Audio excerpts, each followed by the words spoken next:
On October 25, 1942, at Henderson Field in Guadalcanal, the 1st Battalion of the 7th Marines, along with the 164th Infantry Regiment, took up defensive positions as Lieutenant General Misar Meriyama's 2nd Division gathered in the darkness. In the weapons platoon, Marine mortar crews conducted one last check on their 60mm M2 mortars. Tonight, under the strain of battle, Edgar Brandt's innovative French design would face its greatest challenge against 3,000 roaring Japanese soldiers in the biggest Banzai charge of the Pacific War. The origins of this story do not lie in the sweltering jungles of Guadalcanal. Instead, it starts in the workshop of a French ironworker named Edgar William Brandt, who was born on December 24, 1880. Brandt began his career as a silversmith in Paris, making jewellery and decorative ironwork. When World War I broke out in 1914, this artist transitioned into a weapons designer, crafting something that would forever alter infantry warfare. Witnessing French soldiers struggle in the trenches, Brandt created an aerodynamic mortar shell featuring operational grooves. This idea was so groundbreaking that his patent from 1925 remains virtually unchanged to this day. His 60mm, 81mm, and 120mm mortars would be replicated by armies around the world. However, it was his 60mm design that drew the interest of the United States. In the late 1920s, the United States Army recognized a critical shortfall in infantry firepower. Hand grenades had an effective range of only 75 yards. The 81mm mortar could strike targets from 3,000 yards away.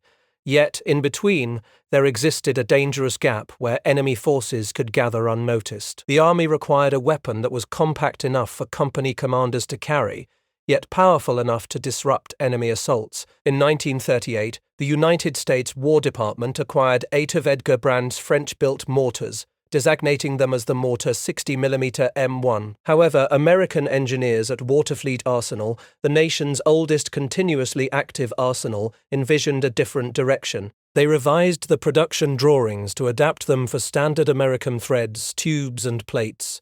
Once these alterations were complete, the weapon was reclassified as the mortar 60mm M2. Waterfleet Arsenal had been building large artillery since the War of 1812 and had established itself as the engineering center of America's mortar innovation. The M2 was not just another artillery piece. It was a weapon crafted to deliver devastating firepower directly into the hands of infantry company commanders. In 1940, the Reed Machinery Company in York, Pennsylvania, received the first production contract for 1,500 mortars. As tensions rose in Europe, the demand skyrocketed. The Kennedy-Vanson Engineering Company in Danville, Pennsylvania began production, followed by the Firestone Tire and Rubber Company. By the end of the war, these American manufacturers had produced over 60,000 M2 mortars. This weapon, which came from their factories, appeared simple but was ingeniously designed. It weighed a total of 42 pounds and broke down into 3 parts, with each part weighing between 12 and 16 pounds. One of its groundbreaking features was Brandt's fixed firing pin design. This pin was permanently mounted in the base cap of the tube. When a mortar round was dropped into the barrel, it automatically struck the firing pin. This allowed for the fastest rate of fire of any mortar in the world. A trained Marine mortar crew could sustain a rate of 18 rounds per minute. However, during intense situations, such as when Japanese Banzai charges threatened American positions, the crews could fire nearly 100 rounds per minute, launching 15 to 20 shells into the air before the first round hit. The M2 fired 3 main types of ammunition. The M49A2 high-explosive round weighed 3 pounds and had a kill radius of 17 yards. The M83 illuminating round, weighing 3.5 pounds, generated 11,000 candle power for 25 seconds as it descended on a parachute. Late in the war, the M302 white phosphorus round was introduced. This round created lethal smoke screens while incinerating what it touched. Each round contained an M5A1 ignition cartridge, which was like a 20-gauge shotgun shell filled with ballistite powder. When the round struck the firing pin, this cartridge exploded, launching the projectile up to 18-15 meters downrange. Throughout the war, Marine rifle companies organized their mortar sections differently. Initially, a mortar section consisted of 16 Marines as part of the weapons platoon.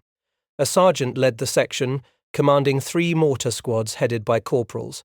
In May 1944, the Marine Corps disbanded the weapons platoon. They restructured the mortar section to include 20 Marines directly under company headquarters control. The organization of the squad was both precise and efficient. The corporal squad leader carried the M4 sight while moving. The gunner was responsible for the complete mortar, and the assistant gunner handled the aiming stakes.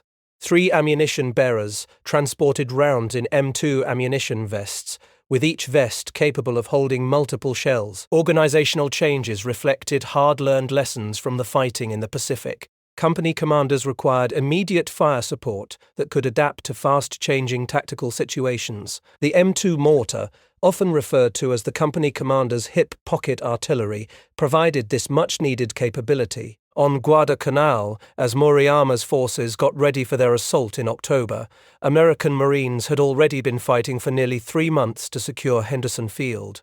That airstrip was vital for controlling the Solomon Islands, and both sides understood its importance. Japanese destroyers relentlessly bombarded the field nightly in operations called the Tokyo Express. American aircraft retaliated during the day, but the ultimate outcome would depend on infantry combat. The Japanese strategy was bold. Moriyama planned to move his 2nd Division through the jungle to launch an attack on Henderson Field from the south, while diversionary forces engaged from other directions. The attacking troops included the 16th and 29th Infantry Regiments, seasoned units that had seen combat across China and Southeast Asia. American defenders comprised the 1st Battalion of the 7th Marines, commanded by Lieutenant Colonel Louis Puller, supported by elements of the 164th Infantry Regiment. These units had been familiarizing themselves with their M2 mortars in smaller battles for weeks, learning how to weave the weapons into their defensive fire strategies. At 4:45 a.m. on October 26th, Moriyama's forces launched their attack. 3,000 Japanese soldiers charged toward the American lines, shouting Banzai battle cries and firing their rifles from the hip. They had previously fought against Chinese armies equipped with outdated weapons and had successfully overrun British forces in Malaya. However, they had never confronted the overwhelming firepower of American M2 mortars. Marine mortar crews had already registered their weapons on anticipated attack routes as the Japanese troops advanced through the darkness. Forward observers called for fire. The initial rounds consisted of M83 illumination shells that burst overhead, flooding the battlefield with glaring white light. Suddenly, the charging soldiers were silhouetted against the jungle, making them perfect targets for the high explosive shells that followed. The M2 mortars discharged with such speed that the sounds merged into a constant roar. 100 rounds per minute from multiple mortars generated a deadly rain that no infantry formation could withstand. Japanese soldiers who made it to the barbed wire perimeter found themselves trapped in a kill zone. Mortar fragments and machine gun fire came together with devastating impact. Marine forward observers directed this fire with pinpoint accuracy. When Japanese forces gathered near wire obstacles, high explosive rounds struck right among them. As they attempted to outflank American positions, illumination rounds revealed their movements. The M2's high angle of fire allowed shells to drop into ravines and sheltered spots where Japanese soldiers were trying to hide. By dawn, the battlefield was scattered with more than 1,500 Japanese dead. American losses were around 60 killed. The Banzai charge, a strategy that had previously succeeded against Chinese and Southeast Asian armies, was utterly dismantled by American firepower. Moriyama's 2nd Division was no longer an effective fighting force. However, the story of the M2 mortar was just beginning. Across the Pacific, other American units were uncovering the weapon's unique strengths in various tactical situations. On Okinawa, April 13, 1945, Technical Sergeant Buford Anderson of the 381st Infantry, 96th Infantry Division, faced a different kind of challenge. A fierce Japanese counterattack struck his unit's flank at dawn.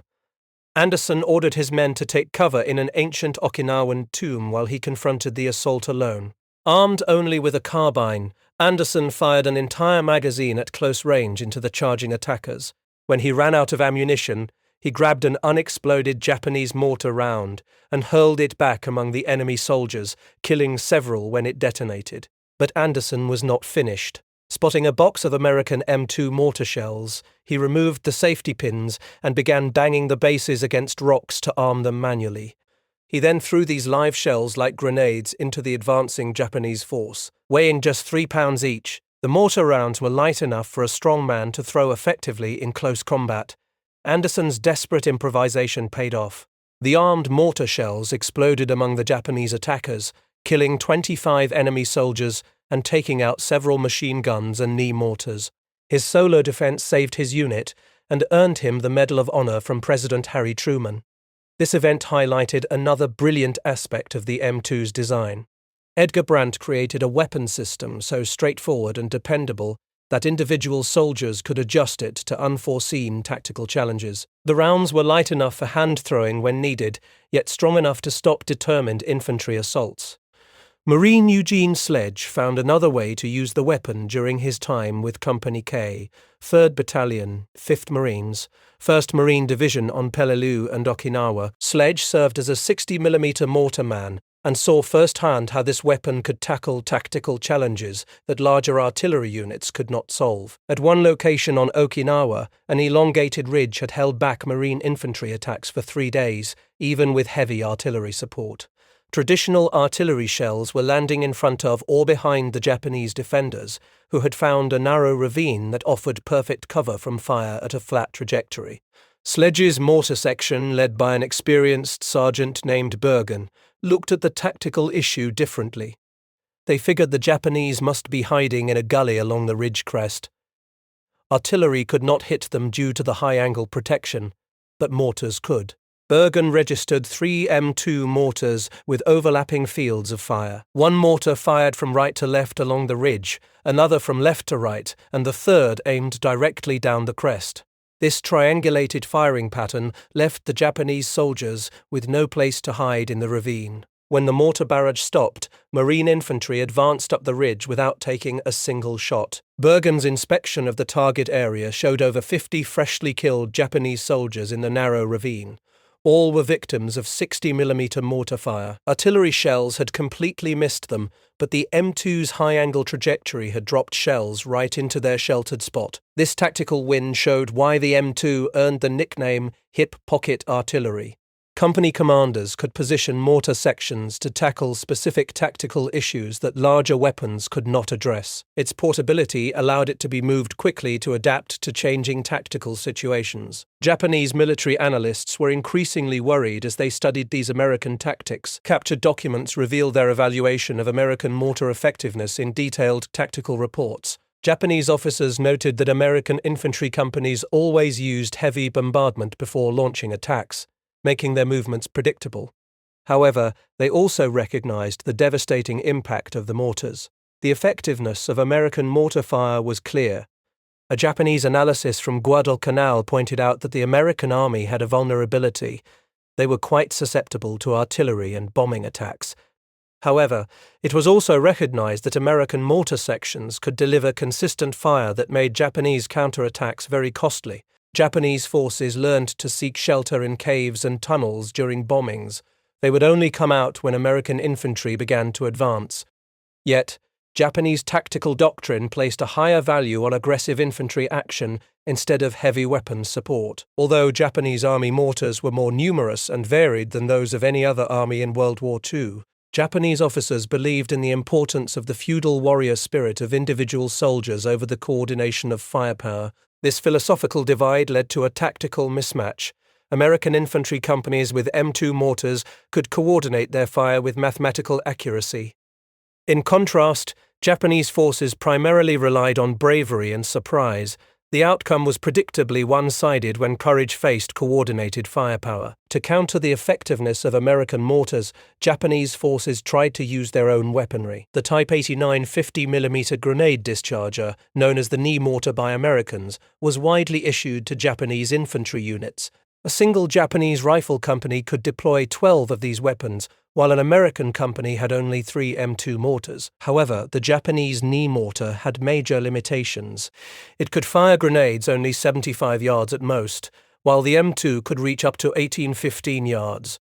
This meant that Japanese crews often had to get dangerously close to American positions to be effective, putting themselves at risk from rifle and machine gun fire. The longer range of the M2 allowed American mortar crews to stay safely behind friendly lines while still providing support to units on the front. In contrast, Japanese knee mortar crews operated in direct contact with enemy forces, where they faced much lower survival rates. As the Pacific War progressed, American production of M2 mortars skyrocketed. In just the first 8 months of 1945, 30,152 mortars were made, nearly matching the total from the previous 3 years combined. Companies like Firestone Tire and Rubber, Kennedy Vanson Corporation, and Reed Machinery Company worked tirelessly around the clock to meet military needs. Waterfleet Arsenal continuously improved the manufacturing process throughout the conflict.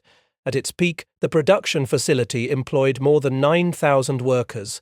They produced not only mortars, but also artillery pieces for various theatres of operation. Between 1940 and 1945, the workers assembled a total of 49,052 cannons, which came at a cost of $260 million. The M2 mortar was more than a mere weapon system.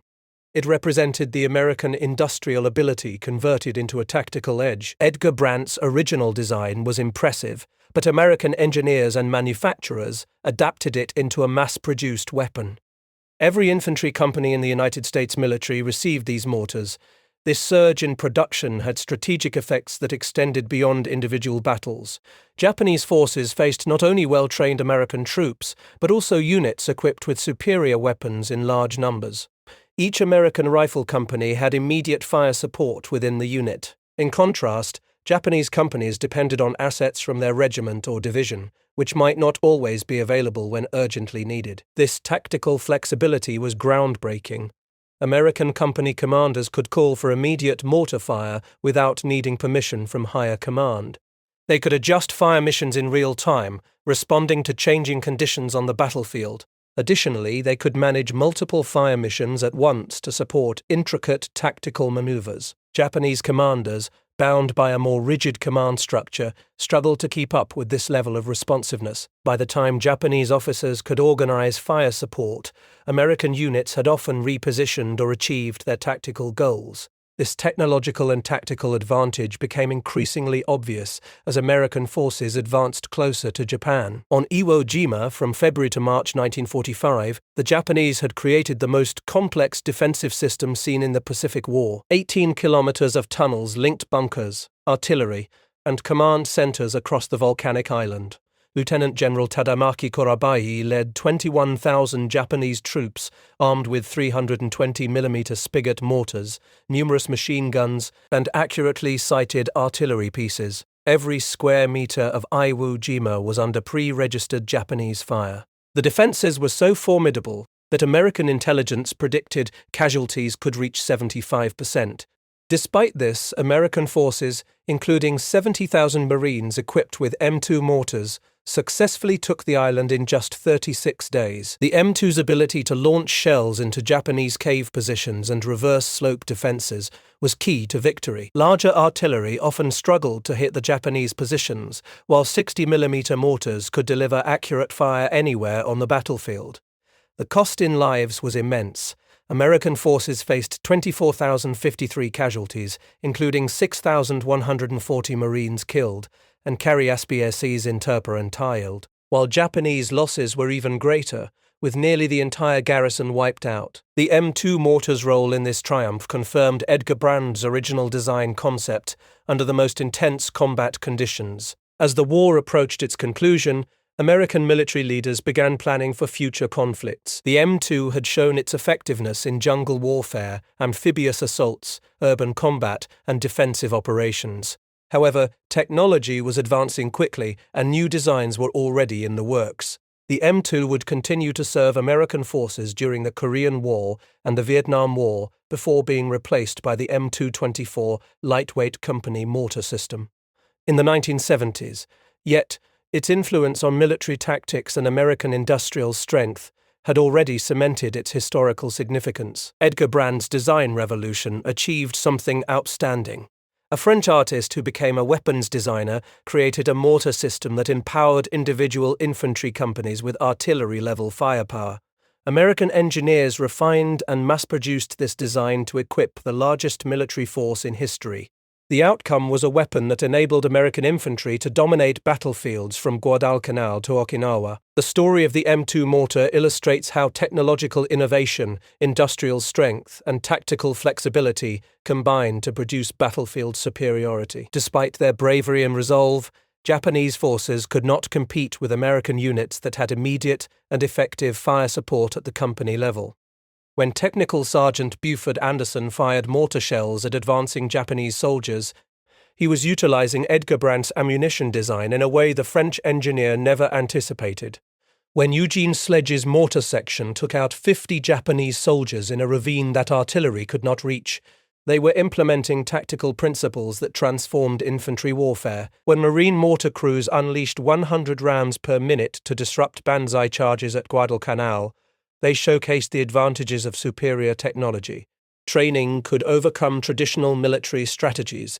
The screaming Japanese soldiers who charged Henderson Field on that October night in 1942 confronted not only American Marines, but also the overwhelming firepower of 60,000 mass-produced mortars. This arsenal was backed by the most advanced industrial system in the world. The fixed firing pin that enabled such rapid firing was more than just smart engineering.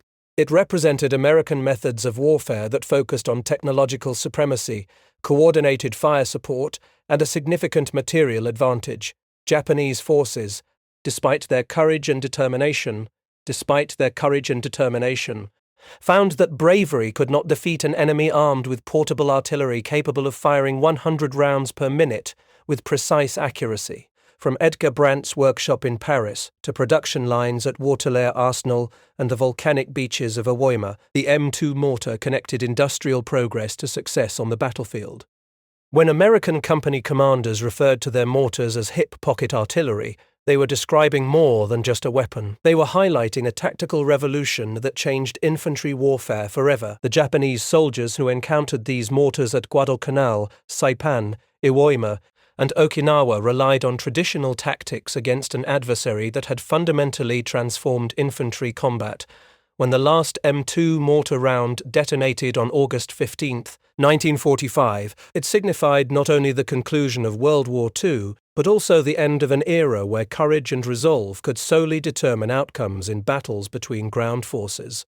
Edgar Brandt's innovative design provided American infantry companies with the capability to dismantle Banzai charges, take out entrenched positions, entrenched positions, and coordinate fire with remarkable precision. The hip pocket artillery that astonished Japanese forces across the Pacific symbolized more than just advanced weaponry. It illustrated the victory of industrial democracy over military dictatorship, technological advancement over conventional tactics, and synchronized firepower over individual bravery. In the 60mm mortars firing 100 rounds per minute, Japanese military leaders caught a glimpse of the future of warfare. They recognized that their empire was up against an enemy that had radically altered the rules of battle itself.